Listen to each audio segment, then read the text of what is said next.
ত্রিপুরার ইতিহাসে প্রথমবারের মতো কিডনি ট্রান্সপ্ল্যান্ট হতে চলেছে আগরতলা জিবিপি হাসপাতালে, বললেন ত্রিপুরার মুখ্যমন্ত্রী ডাক্তার মানিক সাহা।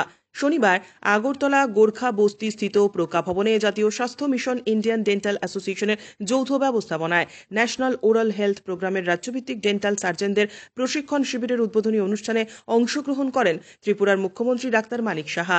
এদিনের এই অনুষ্ঠানে ত্রিপুরা স্টেট ডেন্টাল কাউন্সিল এবং আগরতলা সরকারি ডেন্টাল কলেজ এবং আইজিএম হাসপাতালের দুটি ওয়েবসাইটের উদ্বোধন করলেন ত্রিপুরার মুখ্যমন্ত্রী ডাক্তার মানিক সাহা। পাশাপাশি সঞ্জীবনীর মাধ্যমে দন্ত চিকিৎসা টেলি কনসালটেশন সুবিধের শুভারম্ভ করেন মুখ্যমন্ত্রী ডাক্তার মানিক সাহা। তিনি বলেন, ত্রিপুরার ইতিহাসে প্রথমবারের মতো কিডনি ট্রান্সপ্ল্যান্ট হতে চলেছে আগরতলা জিবিপি হাসপাতালে। তাছাড়া 180 কোটি টাকা ব্যয়ে সুপার স্পেশালিটি হাসপাতাল ইতিমধ্যেই খোলা হয়েছে জিবিপি হাসপাতালে। শুধু তাই নয়, আরও 202 কোটি টাকা ডেন্টাল কলেজের জন্য দেওয়া হয়েছে। শক্তি যোগাবে যে আমাদের ডেন্টাল কলেজ আছে, যে কোনো ডেন্টিস্টের ওরাল ক্যাভিটি যা প্রবলেম হবে ওখানে যদি যোগাযোগ করা যায়, পেশেন্টকে যদি পাঠানো যায়, টেলিমেডিসিন টেলিকমিউনিকেশনের মাধ্যমে যদি কথা বলতে অনেক সমস্যার সমাধান হবে।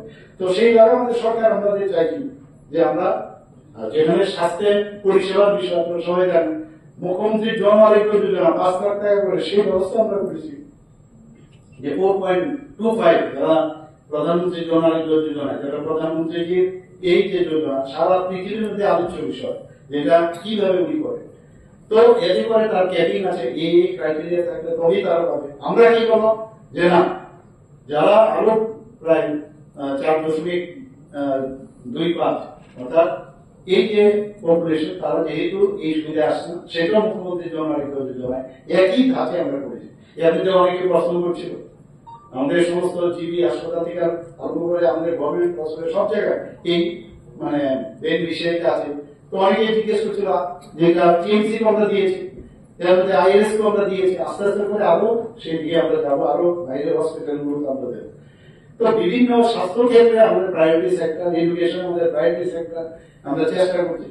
ডেন্টিস্ট্রি এখানে আমার কাছে একটা রিপোর্ট আছে যে এখানে যে প্রমোশনের যেখানে বিষয়, সেখানে কিন্তু একটু সমস্যা হচ্ছে। এই কারণে সুপ্রিম কোর্টে একটা কেস হয়ে গেছে, প্রমোশন দেওয়া যায় না। এককালীন আমরা প্রমোশন আমরা দিচ্ছি। টিডিএস এ এখন পর্যন্ত স্যাংশন পোস্ট আছে 123টা, গ্রেড 1, গ্রেড 2, গ্রেড 3 এবং গ্রেড 4। কতজন আছে 123 এর মধ্যে? 67 জন আছে ম্যান ইন পজিশন, ভ্যাকেন্সি 56। তো এখানে গ্রেড 1 এ 2 নীল, আমরা কিন্তু গ্রেড 1 এ দিতে পারছি না। এই গ্রেডেশনের জন্য এখানে পুরানো কলিগ যারা আছেন ওনারা জানেন কিভাবে আমাদের পরিশ্রম করতে হয়েছে। থেকে আমাদের কোন রকম কিছু ছিল না, আমাদের সেই জায়গার মধ্যে সেটাকে আমরা করিয়েছি। গ্রেড 2 9টা পোস্ট, এখন 2টো আছে। গ্রেড 3 তে 28, 19 আছে। গ্রেড 4 84, 57 আছে। তো আমরা আস্তে আস্তে করে সব জায়গার মধ্যে সে ফিল আপ আমরা করবো।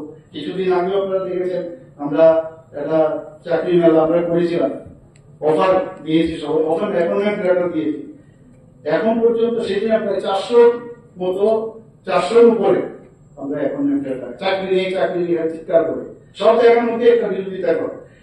2018 পর থেকে এখন পর্যন্ত প্রায় 13,600 মতো গভর্নমেন্ট চাকরি আমরা দিয়েছি। বলে চাকরি নেই। তাছাড়া আউটসোর্সিং আছে, কন্ট্রাকচুয়াল আছে, এগুলো তো আছেই। আমাদের এসএইচজি গ্রুপে যেভাবে আমাদের যেখানে 4,000 গ্রুপ ছিল, 4 থেকে 5,000, সেখানে এখন প্রায় 46,000 এসএইচজি গ্রুপ হয়েছে। আমরা আমাদেরকে মানে ব্যাংকের মাধ্যমে রিভলভিং ফান্ড দিচ্ছি এবং আমরা বলছি ভোকাল ফর লোকাল। তো চারিদিকে আমরা চেষ্টা করছি সবাই।